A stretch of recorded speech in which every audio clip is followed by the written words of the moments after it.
ইতিমধ্যে 12টি বড় অগ্নিকাণ্ড ঘটেছে কলকাতা কর্পোরেশনের এলাকায়। আমি সেটা এখানে উল্লেখও করেছি ডিটেলস। প্রথমত, রেগুলার মনিটরিং নেই।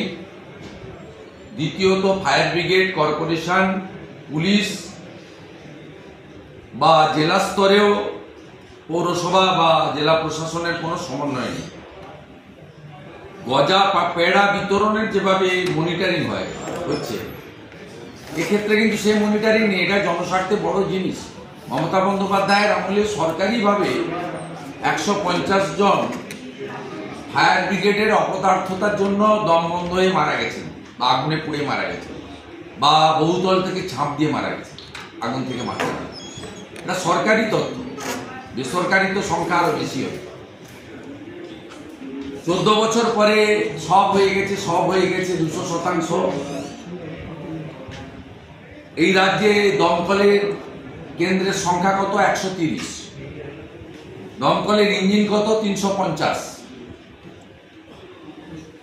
জাতীয় যে রেকমেন্ডেশন কমিটি, সেই কমিটির রেকমেন্ডেশন অনুযায়ী 2000 দমকল কেন্দ্র এখানে হওয়া উচিত, উইথ মডার্ন ইকুইপমেন্টস।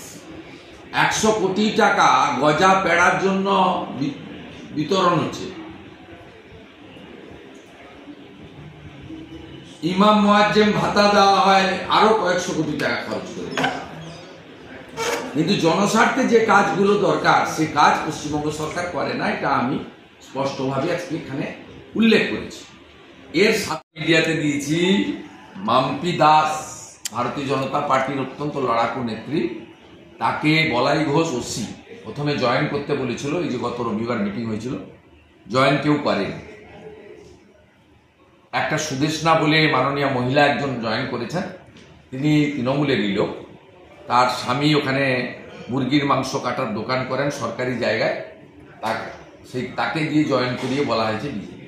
মাম্পিরা কেউ পরিচিত নন, যারা সন্দেশখালী আন্দোলনের নেত্রীরা যোগ দেননি, তাই ওসি খুব অসম্মানিত হয়েছেন।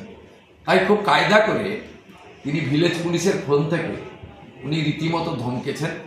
আমি কলেজ স্ক্রিনশট দিয়ে, নাম্বার তো দিতে পারি না, ওটাকে ইরেজ করে আমি মাম্পির স্টেটমেন্ট দিয়ে সোশ্যাল মিডিয়াতে দিয়েছি।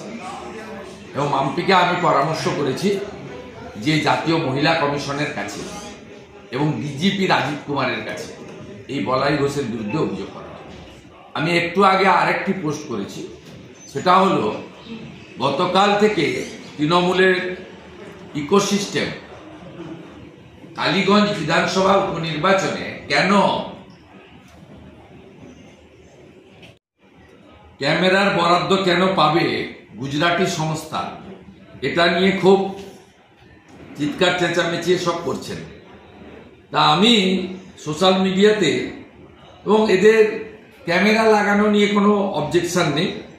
অবজেকশনটা হচ্ছে যে কেন গুজরাটের লোক করবেন এখানে। এটা টেন্ডার করে হয়েছে। প্রথমত আমি একটা সোশ্যাল মিডিয়ায় দিয়েছি, আপনাদের রিপিট করছি, যে 1989 ব্যাচের অত্রি ভট্টাচার্য বাঙালি হওয়া সত্ত্বেও তাকে বাদ দিয়ে 1991 ব্যাচের মনোজ পন্ত, উত্তরাঞ্চলের অধিবাসী, তাকে আপনি চিফ সেক্রেটারি করার সময় বাঙালি বা বাংলার কথা মনে ছিল না মমতা ব্যানার্জি আর তার ইকোসিস্টেমের?